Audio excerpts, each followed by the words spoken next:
এই গল্পটি সম্পূর্ণরূপে প্রাপ্তবয়স্কদের জন্য। যারা 18 বছরের কম, অনুগ্রহ করে এই গল্পটা থেকে দূরে থাকুন। এখানে যেসব ঘটনা, যেসব শব্দচিত্র এবং মানসিক অভিজ্ঞতা উপস্থাপনা করা হয়েছে তা অনেকের মনে গভীরভাবে প্রভাব ফেলতে পারে। এই গল্পের কোনো চরিত্র বা তন্ত্রমন্ত্র বা কর্ণপিশাচিনী বা গোপন কামনার ভাষার সঙ্গে বাস্তবের মিল খোঁজার চেষ্টা করবেন না। এটি কল্পনার ভয়ঙ্কর এক যাত্রা, শুধুমাত্র বিনোদনের উদ্দেশ্যে। আমরা কুসংস্কার, অন্ধবিশ্বাস বা কোনো ধরনের কালো জাদু তান্ত্রিক চর্চাকে সমর্থন করি না। আমরা ঈশ্বরে বিশ্বাসী, আলোকিত পথের যাত্রী। এই গল্পটি কোনো তান্ত্রিক সাধনার প্রচার নয়, বরং একটি সতর্ক সংকেত। অন্ধকারে যেসব দরজা আছে সব খুললেই কি ভালো হয়? সতর্কতা রইল। এই গল্পে কিছু এমন শব্দচিত্র, দৃশ্য এবং ভাষা রয়েছে যা আপনার মানসিক স্বাস্থ্যে চাপ ফেলতে পারে। তাই অনুরোধ, এই গল্পটি একা শুনুন, হেডফোন ব্যবহার করুন এবং দয়া করে পরিবারের সামনে চালাবেন না। আপনি যদি সাহসী হন তাহলে আসুন, চোখ বন্ধ করুন আর কানে হেডফোনটা গুঁজে নিন, কেননা এই গল্পের পিশাচ কানে কানে কথা বলে। বং টেলিস্কোপের পক্ষ থেকে আমাদের কাজ কেবলমাত্র ঘটনার গল্প শোনানো। আমরা আপনাদের ভয়ের সঙ্গে মুখোমুখি করাই। শুরু হচ্ছে আজকের এপিসোড, কর্ণপিশাচিনী, তন্ত্র, কাম আর মৃত্যু, অভিশপ্ত সুধার স্পর্শ। রাহুল সেন, 23 বছর বয়স, গায়ের রং মাঝারি, চোখে সবসময় একরকম ক্লান্তি আর অভ্যন্তরীণ ক্ষতবিক্ষত ভাব। বুড়ো কুচকে থাকে, হালকা এলোমেলো চুল আর মুখে হালকা চাপদাড়ি। প্রেসিডেন্সি ইউনিভার্সিটির প্রাক্তন ছাত্র। বিষয় ছিল মনস্তত্ত্ব।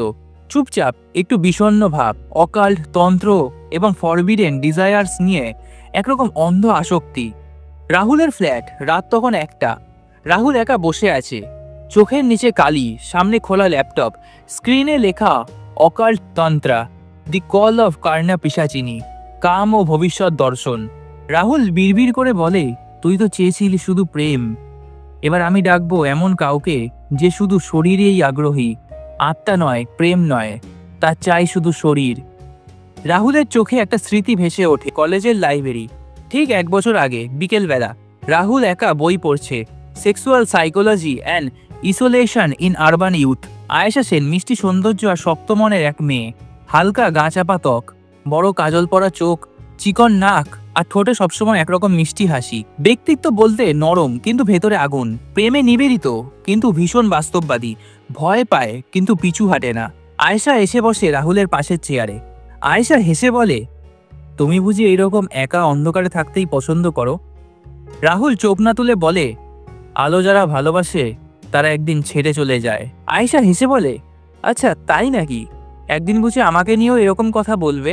ওই দিনের পর রাহুল আর আয়েশার মাঝে আস্তে আস্তে বন্ধুত্ব গড়ে ওঠে। স্নেহা, আদিত্য, আয়েশা আর রাহুল, এরা ছিল 4 জন ক্লাসের বেস্ট ফ্রেন্ড। ক্লাসে একসাথে আসা, সিনেমা দেখা, ক্যাফেতে আড্ডা মারা। কিন্তু রাহুল ছিল একটু চুপচাপ। মাঝে মাঝেই হঠাৎ হঠাৎ কানে একটা ফিসফিস করে অদ্ভুত মন্ত্র পড়ে। স্নেহা আয়েশাকে বলল, তোর ওই বয়ফ্রেন্ড রাহুল একটু ক্রিপি না? কানে কানে কি যেন বলে ওঠে। আয়েশা বিরক্ত হয়ে বলল, ওটাই তোর স্টাইল, একটু ডার্ক, একটু ইন্টেন্স, কিন্তু আমায় ভালোবাসে। আদিত্য ও স্নেহার জন্মদিনে সবাই আসে। আয়েশা ও রাহুল ক্যাফের ওপরের ছোট রুমে যায়। কথা থেকে শরীর, শরীর থেকে আদর, আদর থেকে কাম এবং ধীরে ধীরে তাদের মিলন হয়। রাহুল ধীরে ধীরে আয়েশার মুখ ছুঁয়ে বলে, তুই বুঝিস না, তোর এই ছোঁয়াই আমার আত্মা পুড়িয়ে দেয়। আয়েশা চেয়ে থাকে চোখে চোখ, ধীরে ধীরে পোশাক খুলতে খুলতে বলে, আজ প্রেম নয়, শুধু আমি আর তুই। সাদা চাদরে শরীর জড়িয়ে যায়। জানলার বাইরে শহরের আলো নিভে আসে। ভেতরে নিঃশব্দে মিশে যায় এক আকাঙ্ক্ষা। 3 মাস পর তাদের সম্পর্কের মধ্যে অস্থিরতা শুরু হয়। রাহুল দিনে দিনে আরো অধিকর প্রবণ হয়ে পড়ে। আয়েশা শরীর নিয়েই ভাবতে থাকে। রাতের বেলায় তার শরীর চায় আর দিনে মানসিকভাবে বন্ধ হয়ে যায়। একদিন রাহুল রাতে আয়েশার পাশে শুয়ে কি সব উল্টোপাল্টা বকছে। ওই ত্রিকাল অরণ্যে যেই নারী কামনায় এসেছিল, আমি ডাকছি তোকে। আয়েশা ঘুম থেকে উঠে বসে পড়ে। আয়েশা বলে বসে, তুই তুই আবার কি বলছিস এসব রাহুল? এটা কি? রাহুলের চোখ ফাঁকা। রাহুল বলছে, তুই তো আসিস না এখন, কেউ তো আসুক, কেউ তো কথা বলুক। রাহুল আস্তে আস্তে মানসিকভাবে দূরে সরে যায়।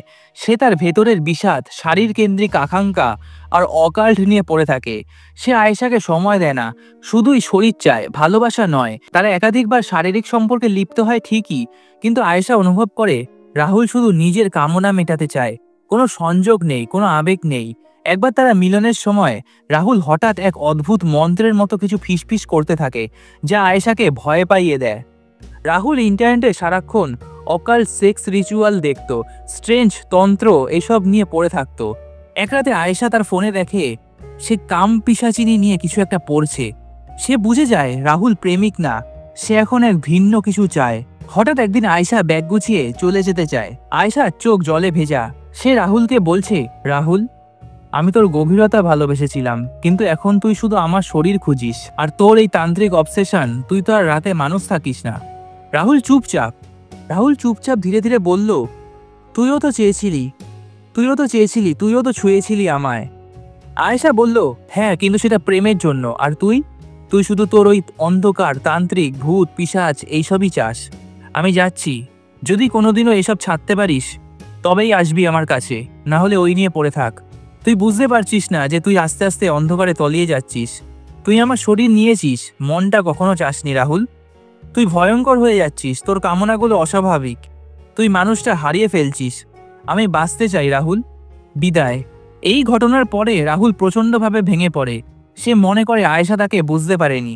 সে ঠিক করে, যদি মানুষ না বোঝে তবে আমি শরীরের কামনাকে তান্ত্রিক শক্তিতে রূপ দেব এবং এমন একজন সত্তাকে ডাকবো যার প্রেম নয়, শুধুই চাই কাম। বর্তমানে রাহুল একা থাকে, বাবা মা বিদেশে, বন্ধুবান্ধব ছিটে ফোটা নেই। সে রাত জেগে অকাল্ট এবং তন্ত্রমন্ত্র নিয়ে পড়ে থাকে আর অদ্ভুত সব মন্ত্র মুখস্থ করে। প্রতিদিন ঘরের মধ্যেই রিচুয়াল করে।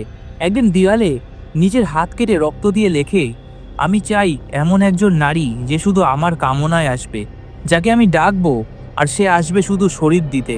রাহুল আর আয়েশার বিচ্ছেদই রাহুলকে ঠেলে দেয় এক অদ্ভুত জগতের দিকে। ইন্টারনেট ঘাটাঘাটি করে সে খুঁজে পায় একটি নাম, কর্ণপিশাচিনী, যে নাকি গভীর রাতে কান বরাবর ফিসফিস করে আর পুরুষের কামনার গভীরতাকে চিনে ফেলে। তাকে তুষ্ট করলে সে শরীরেও আসে, আর যদি সম্পূর্ণ নিজের করে নেওয়া যায় তবে সে হয়ে ওঠে সেই পুরুষের চিরন্তন সঙ্গী অথবা ধ্বংস। রাহুল যখন এই কর্ণপিশাচিনী নাম খুঁজছিল একটা ডার্ক ফর্ম সেখানে চোখে পড়ে, তাতে লেখা আছে, যদি তুমি সত্যি ডাকতে চাও কর্ণপিশাচিনীকে তবে তুমি খুঁজে বার করো এমন এক গোরস্থান যেখানে সব জ্বলে কিন্তু ছায়া পড়ে না। সেখানে পাগল তারাপদকে খোঁজো, সে তোমাকে দেবে সেই মালা যা তৈরি হয়েছে 108টি কিশোরীর মৃত্যুর পরে কাটা হাড় দিয়ে। রাহুল প্রথমে বিশ্বাস করেনি, কিন্তু সে এতটাই উন্মাদ হয়ে যায়, ঠিক খুঁজে বার করে তারাপদ পাগলকে। অন্ধকার রাতে এক ছেঁড়া শার্ট গায়ে লোকটার হাতে দেখে সেই অদ্ভুত মালা। রাহুল তারাপদর কাছে গিয়ে আকুতি মিনতি করে সেই মালা পাওয়ার উদ্দেশ্যে। শেষে তারাপদকে 10,000 টাকার বিনিময়ে ওই অভিশপ্ত হাড়ের মালা নিয়ে আসে। তারাপদ বলেছিল, তুই খুঁজছিস কর্ণপিশাচিনী, তোর চাই হাড়ের মালা, তাহলে দে তোর রক্ত, একটা ফোঁটা নয়, 7টি ফোঁটা, তোর কপাল আর জিভ থেকে। রাহুল চুপচাপ 7 ফোঁটা রক্ত দিল। মালাটা তার গলায় পরিয়ে দিল পাগলটা। তারাপদ পাগল এও বলল, এবার শোন, 21 দিন না জল, না আলো, না কথা, নিজের শরীরের ভেতর থেকে যা বেরোয় সেটাই খাবি। নিজের সৃষ্টির ভেতরেই নিজের কামনার সৃষ্টি করতে হবে, তবেই কর্ণপিশাচিনী শোনে। তন্ত্রের বিধি অনুসারে একা থাকতে হবে বন্ধ ঘরে। ঘরে ঢোকার আগে পঞ্চমকার, মদ্য, মাংস, মৎস্য, মুদ্রা আর মৈথুন এর প্রতীক তৈরি করতে হবে।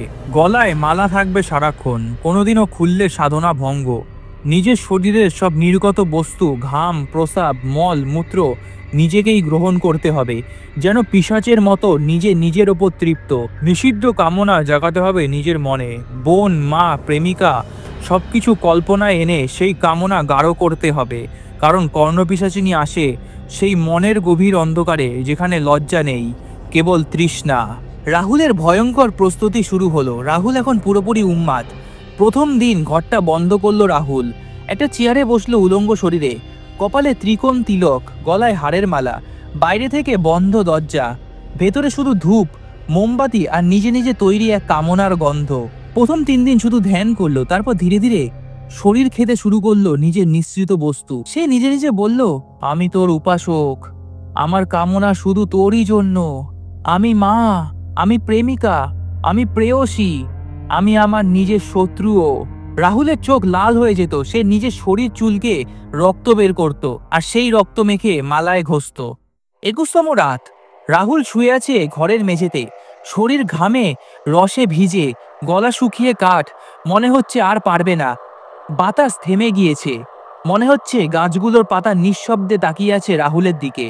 সে আজ তৃতীয় সপ্তাহে পা দিয়েছে। তার সামনে চক্রাকারে ছড়ানো পঞ্চতত্ত্ব, গায়ে মাখানো নিজের রক্তের দাগ, গলায় অগ্নিমন্ত্রের ধ্বনি, আর তার চারপাশে ঘোর অন্ধকার। হঠাৎ একটা শব্দ, যেন কেউ নিঃশ্বাসে কেউ তার ঘাড়ে ফু দিল। কেউ বলে বসলো ফিসফিস করে, তুই ডেকেছিস, তুই ডেকেছিস। রাহুল চমকে তাকালো। সে চোখ মেরে দেখে তার পায়ের কাছে বসে এক অবয়ব, অর্ধনগ্না, চুলে চন্দনের কণা, চোখে আগুন, ঠোঁটে মৃত্যুর হাসি, আর গলায় ঝুলছে একটা কাটা হাড়ের মালা। তুই কি জানিস তুই কি চাস? তার প্রশ্নে রাহুলের গলা শুকিয়ে এলো। রাহুল শুধু মাথা ঝাঁকালো। অন্তরের এক টান, শরীরের এক চাহিদা, তন্ত্রের এক নিষিদ্ধ লালসা সব মিশে গেছে রাহুলের মুখে। সেই পিশাচিনী ধীরে ধীরে এগিয়ে এলো রাহুলের দিকে। তার শরীর থেকে বেরিয়ে আসছে এক ধরনের ধোঁয়া, ধোঁয়া না, যেন অতৃপ্ত শরীরে কামনার বাসনা। সে বলল, তোর তন্ত্র তো এখনো শেষ হয়নি, তুই কি আমার মালা পরবি? আর এর পরেই তার হাত চলে গেল রাহুলের গলার কাছে। একটা ঘন ছায়ার ভেতরে দাঁড়িয়ে পিশাচিনী আস্তে করে তার গলা থেকে সেই হাড়ের মালাটা খুলে নিল। হাড়গুলো যেন এখনো জীবন্ত, একটা না কাঁপছে। সে রাহুলের চোখে তাকিয়ে হাসলো। এখন থেকে তুই আমার, আর আমি তোর। রক্তের বন্ধনে, কামনার বন্ধনে, আর তোর তন্ত্রের বন্ধনে। পিশাচিনী সেই হাড়ের মালাটা গলায় চারপাশে ছোঁয়ানোর মাত্রই রাহুল কেঁপে উঠল। তার শরীরে যেন একসঙ্গে ঢুকে গেল শত শত আত্মা। চোখ ঝাপসা হয়ে গেল, মাথা ঘুরতে লাগলো। আর তখনই পিশাচিনী তার গায়ে হাত রাখলো। তোর ভেতরে এই আগুন আমি দেখতে পাচ্ছি, তোর ভেতরে এই আগুনটাই তো আমি চাই। দুজনের মাঝে তখন আর দূরত্ব নেই। পিশাচিনী এমন ভাবে এগিয়ে এলো যেন কোনো অন্ধ আত্মা তার অধিকার বুঝে নিচ্ছে।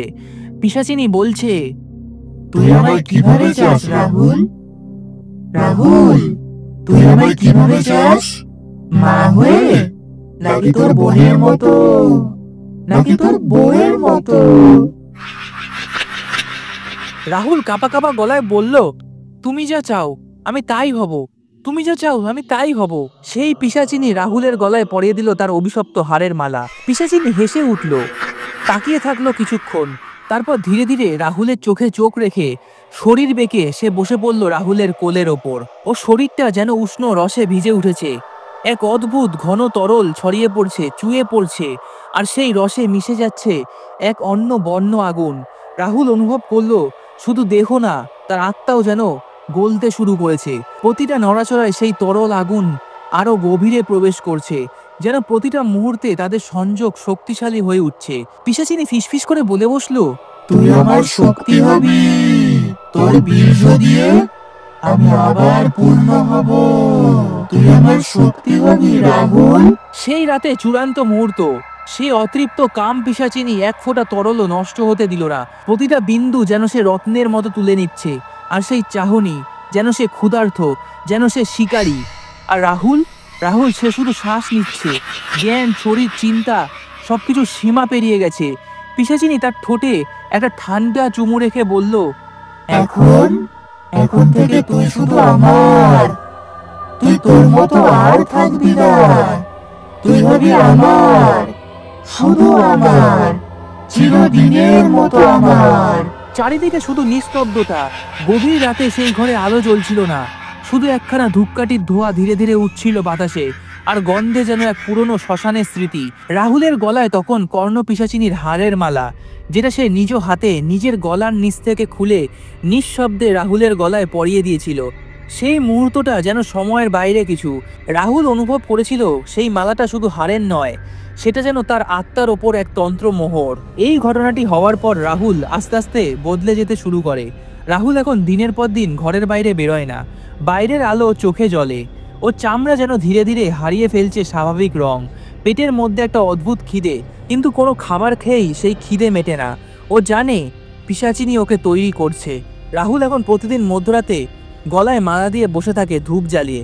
ওর সামনে শুধু একটি কালী পাথরের জনির মতো গুহা আকৃতির প্রতিমা, যার ভেতর থেকে মাঝে মাঝে হাওয়ার সাথে ভেসে আসে নরম একটা সোদা গন্ধ, যেন পুরনো রক্ত, ঘাম আর কামরস মিশে গেছে একসাথে। রাহুল চোখ বন্ধ করে জপ করতে থাকে। ওং চামুণ্ডে চামুণ্ডে কর্ণে কর্ণে দেহং দেহং। প্রথমে রাহুলের কণ্ঠ কাঁপতে থাকে, পরে সেই কাঁপুনি ওর সমস্ত শরীর জুড়ে ছড়িয়ে পড়ে।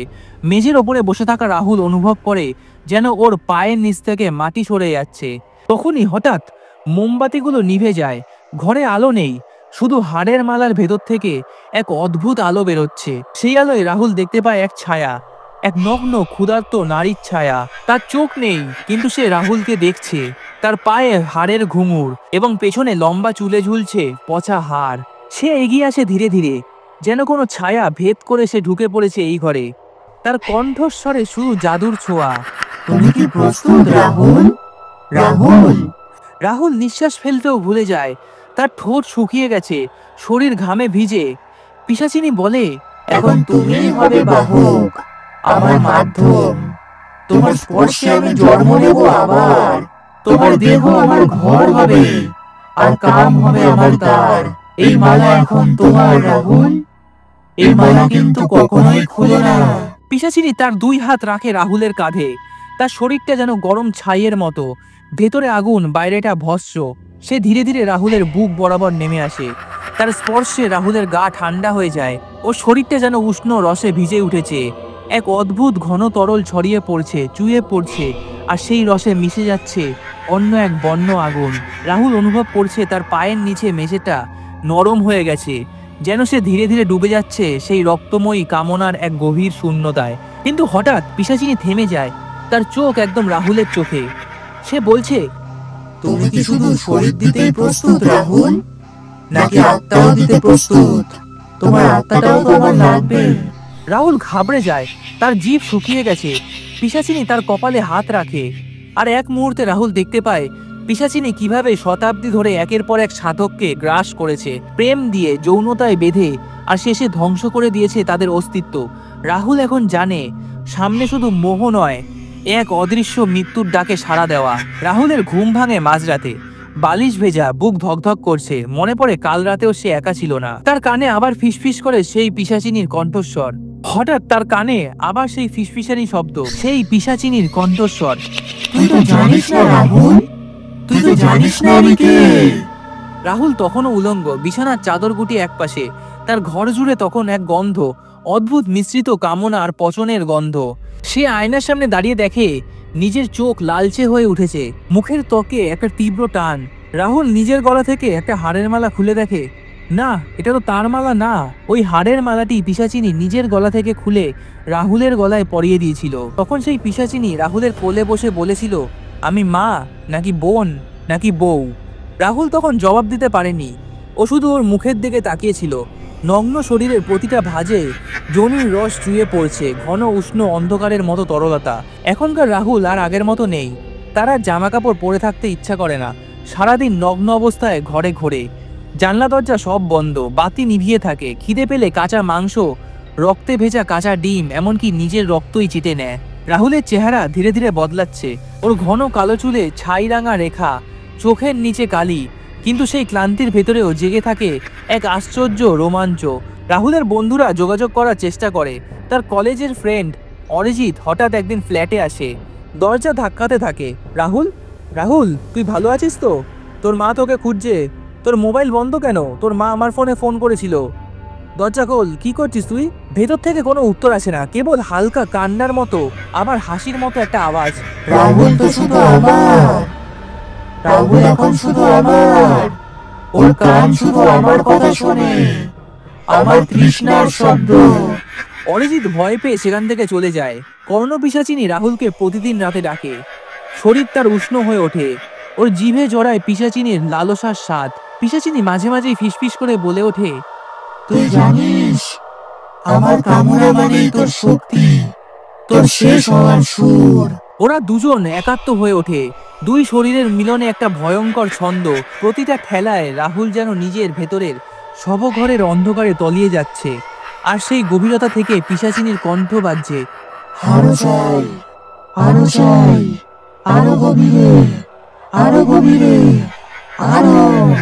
রাহুল এক রাতে আয়নার সামনে বসে সে নিজের গলায় আবার সেই হাড়ের মালা পরে থাকতে দেখে। তার ঠোঁট রক্ত ভেজা, তার চোখে একরকম শান্তি। রাহুল ফিসফিস করে বলছে, আমি তোমারই, আর কারণ না, আমি তোমারই থাকবো চিরকাল। আমার চাই শুধু তোমার শরীর, আমি তোমাকেই চাই, আমি চিরটাকাল তোমার সাথেই থাকবো। একদিন হঠাৎ আয়েশা রাহুলের খোঁজ নিতে ফ্ল্যাটে আসে। আয়েশা দাঁড়িয়েছিল রাহুলের দরজার সামনে। 6 মাস আগে ওর সঙ্গে বিচ্ছেদ হয়েছিল, কিন্তু আজ হঠাৎ রাত 2টোয় এক অদ্ভুত স্বপ্ন আয়েশাকে টেনে এনেছে রাহুলের ফ্ল্যাটে। আয়েশা বলছে, রাহুল, রাহুল। দরজায় ধাক্কা মারে আয়েশা। কোনো শব্দ নেই। হঠাৎ ভেতরের দরজাটা একটু একটু করে খুলে যায়। ফ্ল্যাটের ভেতর থেকে ভেসে আসছে এমন একটি গন্ধ যার মিশ্রণে আছে শীতল রক্ত, পচন ধরা কামরস, আর পুরুষের ঘাম, আর মৃত্যুর ছায়া। আয়েশা থেমে গেল, শরীর ঠান্ডা হয়ে গেল তার। ভেতরে ঢুকতেই চোখ পড়ল ফ্লোরে, লালচে তরলে পরিপূর্ণ, কার্পেটে প্যাচপ্যাচা দাগ। এক কোণে খালি গায়ে রাহুল বসে আছে। সে এক অবস্থা, রাহুলের শরীরে নেই কোনো বস্ত্র, গায়ে পুরনো কামরস আর রক্তের দাগ শুকিয়ে গিয়ে কালচে হয়ে উঠেছে। চুল এলোমেলো, মুখে দাড়ি, চোখ দুটো একেবারে কোটরের মধ্যে বসে গেছে। আয়েশা মুখে কাপড় চেপে এগিয়ে এলো। রাহুলের ঠোঁট কাঁপছে, হা করে চেয়ে আছে, কোনো কথা নেই। আয়েশা একটা চাদর বার করে রাহুলের গায়ে জড়ালো। আমি এসে গেছি, আর ভয় নেই। ঠিক তখনই জানলার কাঁচ ফাটলো। রাহুলের গলা থেকে এক কুণ্ডুলি পাকিয়ে ধোয়ার মতো ছায়া বেরিয়ে আসে। আর আয়েশা পিছিয়ে যেতে গিয়েও সে দেখতে পায় বিছানায় বসে আছে এক নারী, নগ্ন, লম্বা চুল আর চোখে হিংস্র আলো। সেই পিশাচিনী ফিসফিস করে বলছে, তুই ওকে ছেড়েছিলিস না? তুই তো ওকে ছেড়ে দিয়েছিলিস, এখন আবার তুই ফিরে এসেছিস। কিন্তু কিন্তু ও তো এখন আমার। রাহুল তো কারো না, তুই তো ওকে ছেড়ে চলে গেছিস। রাহুল শুধুই এখন আমার। আয়েশা সেই ভয়ানক বিভৎস হিংস্র দৃশ্য দেখে ভয়ে দৌড়াতে চায়, কিন্তু পা পিছলে হোঁচট খায়। আয়েশা নিচে রাখা সেই কালী পাথরের জনি মূর্তিতে বাড়ি খায়। কপাল ফেটে রক্ত গিয়ে পড়ে সেই জনি মূর্তির ওপর। আয়েশা কোনো মতে হাল ছেড়ে উঠে পালিয়ে আসে সেই ফ্ল্যাট থেকে। সে যাওয়ার আগে একটা কথাই বলে, আমি আমি ফিরবো রাহুল, আমি ফিরবো, আমি ফিরবো, আমি ফিরবো, তোকে আমি বার করে আনবো এই নরক থেকে। পাকা শহরের বুকে এমন একটা ফ্ল্যাট, আলোহীন, দরজা বন্ধ, জানলায় কাঁচ ঢাকা। মাঝে মাঝে শুধু একটা আর্তনাদ শোনা যায়। না সেটা মানুষের, না সেটা সম্পূর্ণ অমানবিক। ওখানে এখন থাকে শুধু রাহুল এবং আরেকজন।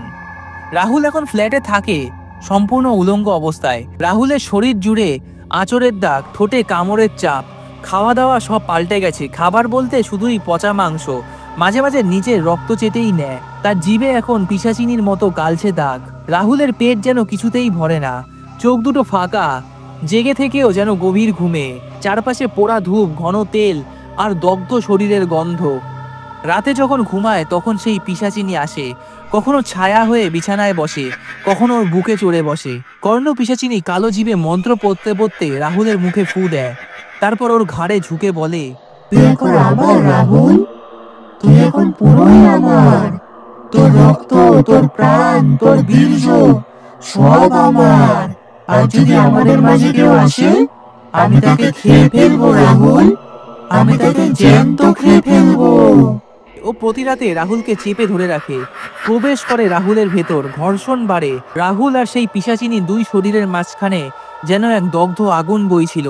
রসে ভেজা ওর পেটের তলদেশ যেন কাঁপছিল এক অদ্ভুত কম্পনে। তার প্রতিটা ঠেলায় রাহুল যেন নিজের সত্তা হারাচ্ছিল। শেষে যখন সব শেষ, তখন পিশাচিনীর গলায় একটাই শব্দ শোনা যায়, তুই শুধু আমার, তুই শুধু আমার, তুই শুধু আমার। 3 দিন পর অমাবস্যার রাত এবং একই সাথে চন্দ্রগ্রহণ। ঘড়িতে রাত 10টা। কলকাতার গলির শেষ প্রান্তে রাহুলের সেই অভিশপ্ত ফ্ল্যাট। বাতাস থেমে গিয়েছে, কিন্তু ভেতরে ভয় লুকিয়ে আছে। একটা গাড়ি থামে ফ্ল্যাটের নিচে। আয়েশা, সে পালিয়ে গেছিল ঠিকই, কিন্তু সে ফিরে এসেছে। তবে এখন সে আগের মতো দুর্বল না। তার চোখে স্পষ্ট ভয়, কিন্তু একসাথে এক নিরাশ, দুঃখ আর প্রতিজ্ঞা। আয়েশা মনে মনে বলছে, তোকে আমি ফেলে যেতে পারি না রাহুল, তোকে আমি ফেলে যেতে পারি না। আমি ফিরেছি রাহুল, আমি ফিরেছি। তবে তবে এবার একা না, এবার কেউ এসেছে আমার সাথে। তান্ত্রিক রুদ্রনাথ, লম্বা হারসার চেহারা, মাথার চুল জটা হয়ে ঘাড় পর্যন্ত নেমে এসেছে। কেমন যেন পেঁচানো, চোখ দুটো লাল, ঠিক যেন কয়লার মতো জ্বলছে। গায়ে একটা মাটি কালো রঙের জোব্বা, যেটার গায়ে মন্ত্র লেখা। কপালের ঠিক মাঝখানে লাল সিঁদুর আর ছাই মেখে একটা ত্রিনয়নের চিহ্ন এঁকে রেখেছে।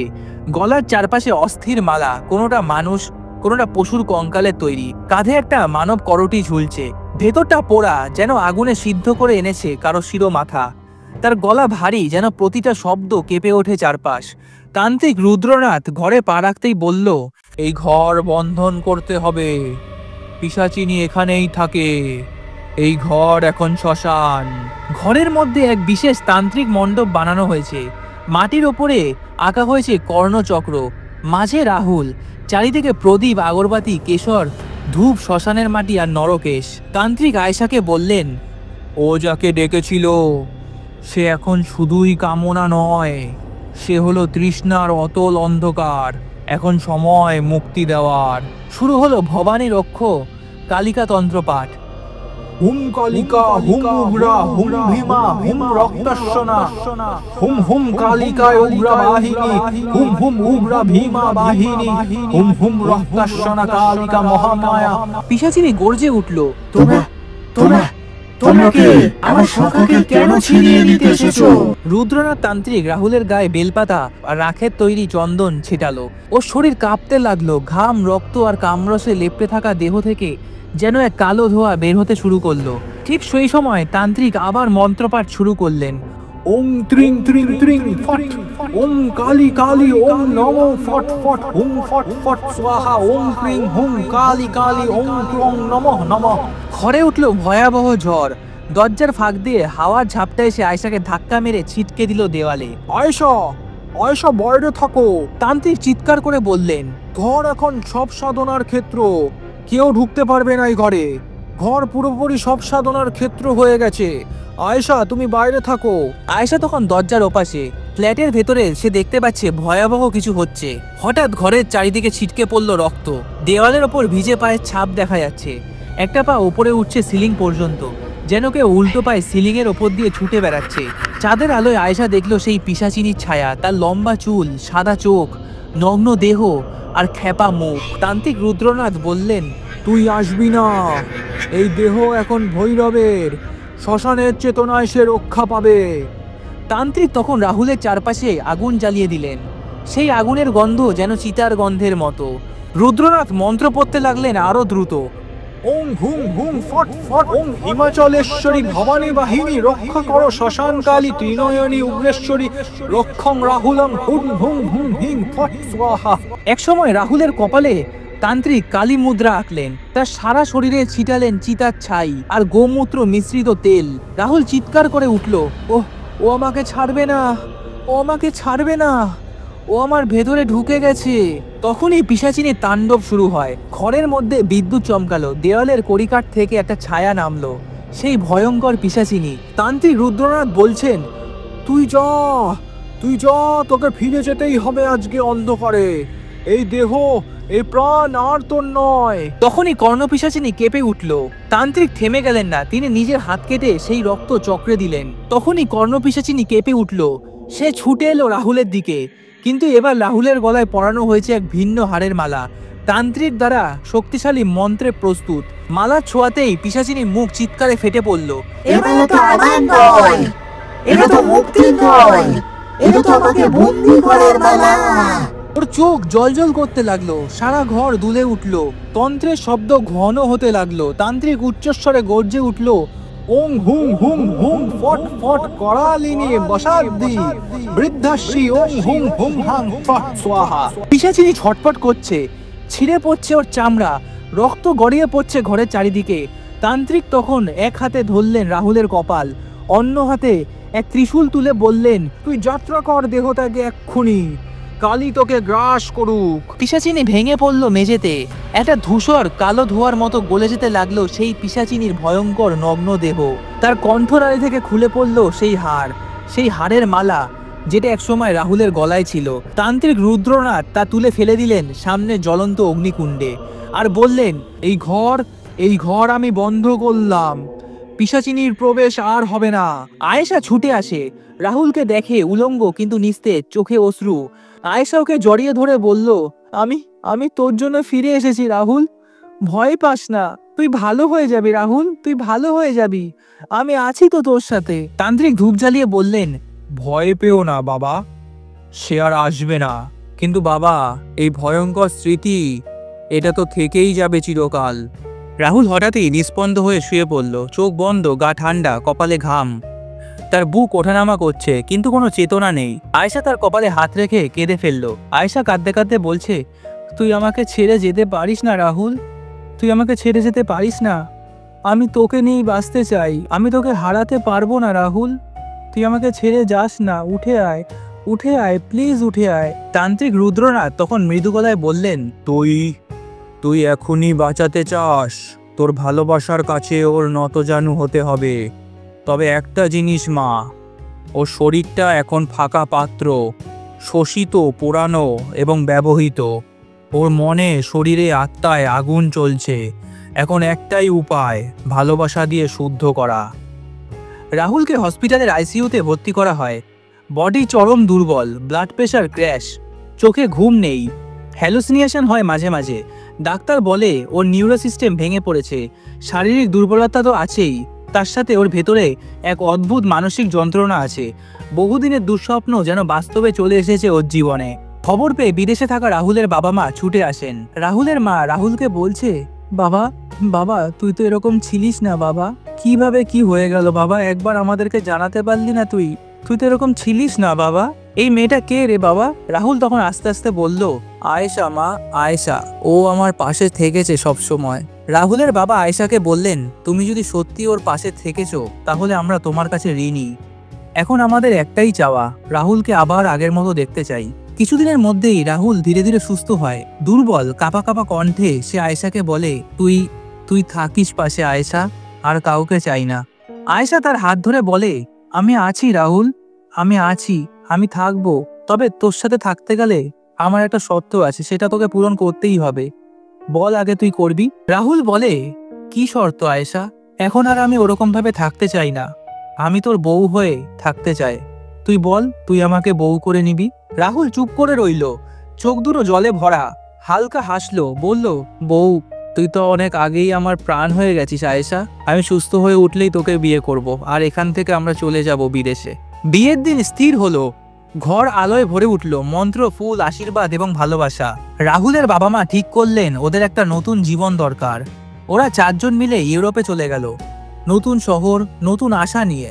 বিদেশে যাওয়ার আগে আয়েশা একবার তান্ত্রিক রুদ্রনাথের কাছে গেছিল প্রণাম করতে আর শেষ বিদায় নিতে। তান্ত্রিক রুদ্রনাথ তখন বলেছিলেন, তোর ভালোবাসায় শক্তি আছে, কিন্তু মনে রাখিস, তুই যেন ওকে ভালোবাসায় ভাসিয়ে রাখিস, কামনায় নয়। যতবার তুই ওর সঙ্গে মিলিত হবি, ওর মধ্যে জমে থাকা শূন্যতা একটু একটু করে গলে যাবে। কিন্তু সাবধান, ওর মাথার ভেতর আবার যদি কামনা, তন্ত্র বা অতৃপ্তির ছায়া ফিরে আসে, তাহলে কিন্তু ওকে আর কেউ বাঁচাতে পারবে না। ওর 7টা চক্র ইতিমধ্যে বেশ নিচে নেমে গেছে। প্রতিদিন ওকে গঙ্গার জল, গোলাপ জল এসব দিয়ে একটু একটু করে স্নান করাবি। ভৈরবের বীজ মন্ত্র, মা কালীর আরাধনা আর বিশেষ করে হনুমান বাবার চাল্লিশা নিয়ম করে পাঠ করাতে হবে। তাহলেই ও ধীরে ধীরে নিজের পূর্ণতায় ফিরে আসবে। ওকে ধ্যান শেখা, ঈশ্বরের আলোর দিকে নিতে হবে, যেন কোনোভাবেই অন্ধকারে পা না রাখে। আয়েশা মাথা নাড়ালো এবং বলল, আমি ওকে ধরে রাখবো আলোর পথেই গুরুজি। আমার ভালোবাসা দিয়ে সারাটা জীবন আমি ওকে আলোর পথে নিয়ে যাব গুরুজি, আপনি আমায় আশীর্বাদ করুন। বিদেশের আকাশ, নতুন সকাল, সাদা চাদর পাতা এক বিছানায় রাহুল ধ্যান করছে। হাতে রুদ্রাক্ষ, সামনে মা কালীর ছোট্ট একটা প্রতিমা। রাহুল ধীরে ধীরে চোখ মেলে বলে, তুই না থাকলে আমি আজ থাকতাম না রে আয়েশা। আয়েশা ওকে জড়িয়ে ধরে। আয়েশা মৃদু কণ্ঠে বলে, আমি চিরকাল 7 জন্মে তোর সাথেই থাকবো। বাইরে সূর্য উঠছে, যেন রাহুল আর আয়েশার নতুন জীবনের শুরু। ভালোবাসা যদি সত্যি হয়, তা সবচেয়ে গভীর অভিশাপকেও ভাঙতে পারে। তবে মনে রেখো, কামনা যদি ভালোবাসা হয়ে না ওঠে, তাহলে তা ধ্বংসের দিকেই নিয়ে যায়। আর পিশাচিনী তারই রূপ। এই ছিল আজকের গল্প, কর্ণ পিশাচিনী, তন্ত্র, কাম আর মৃত্যু, অভিশপ্ত সুধার স্পর্শ, একটা ভয়ানক ছায়া, একটা পিশাচের অদৃশ্য স্পর্শ, আর কিছু গোপন কামনা যেগুলো আমরা মুখে বলি না কিন্তু অনুভব করি। এই গল্পটি ছিল সম্পূর্ণ কাল্পনিক। তন্ত্র, মন্ত্র, কর্ণপিশাচিনী, কামতান্ত্রিক সাধনা এসবের কোনোটাই বাস্তবে অনুসরণযোগ্য নয়। এবং আপনাদের প্রতি আন্তরিক অনুরোধ, এই ধরনের অন্ধকার অনুশীলন বা বই পুস্তক নিয়ে কখনো কোনোভাবে যুক্ত হবেন না। কারণ কিছু দরজা খুলে গেলে আর বন্ধ করা যায় না। এই গল্পে সব চরিত্র, ঘটনা ও তান্ত্রিক অনুষঙ্গ কল্পনাপ্রসূত। বাস্তব জীবনে কখনো এই ধরনের সাধনা বা পিশাচ সংক্রান্ত চর্চা করবেন না। এগুলো অন্ধবিশ্বাস এবং মনস্তাত্ত্বিক বিপদ ডেকে আনতে পারে। আপনি যদি গল্পটা উপভোগ করে থাকেন, যদি কোথাও গায়ে কাটা দিয়ে থাকে, তাহলে একটা লাইক করুন, শেয়ার করে দিন আপনার বন্ধুদের সঙ্গে। হয়তো এই ঘটনাটি শোনার পরে আজকের রাতটাও জেগেই কাটাবে। কমেন্ট করে জানিয়ে দিন আপনার মতামত। কর্ণপিশাচিনী কি সত্যিই মানুষের কামনাকে নিজের অস্ত্র বানাতে পারে?